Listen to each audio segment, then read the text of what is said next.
నేడు ఢిల్లీకి CM Revanth Reddy, deputy CM Bhatti. సాయంత్రం ప్రధాని మోదీతో భేటీ.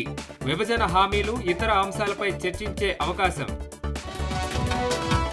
3 నేర న్యాయ బిల్లులకు రాష్ట్రపతి ఆమోదం. భారతీయ న్యాయ సంహిత బిల్లు సహా మరో 2టికి ఆమోద ముద్ర. ఐపీసీ, సిఆర్పీసీ, ఎవిడెన్స్ యాక్టుల స్థానంలో కొత్త చట్టాలు. మహాలక్ష్మి పథకంతో బస్సులు కిటకిట. టిక్కెట్లు తీసుకుంటున్నా సీట్లు దొరకటం లేదని పురుషుల ఆవేదన. సమస్య పరిష్కారంపై ఆర్టీసీ దృష్టి. ఎస్ఆర్ నగర్ డ్రగ్స్ కేసులో పోలీసుల దర్యాప్తు ముమ్మరం. నెల్లూరు వైఎస్ఆర్సీపీ నేత కుమారుడి రేవ్ పార్టీ కోసమే డ్రగ్స్ తెచ్చినట్లు వెల్లడి. 3 డ్రగ్స్ వాడినట్లు పరీక్షల్లో నిర్ధారణ. ప్రధాన నిందితుడి అరెస్ట్. సీఎం రేవంత్ రెడ్డిని కలిసిన సినీ నటుడు చిరంజీవి.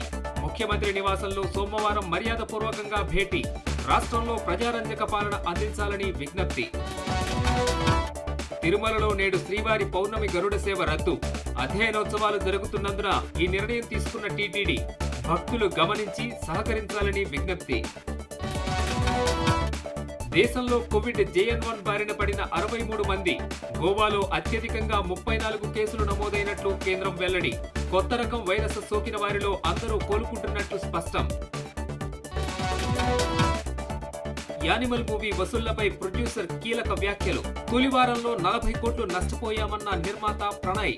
థియేటర్లు సరిగ్గా దొరక్కపోవడమే కారణమని ఆవేదన.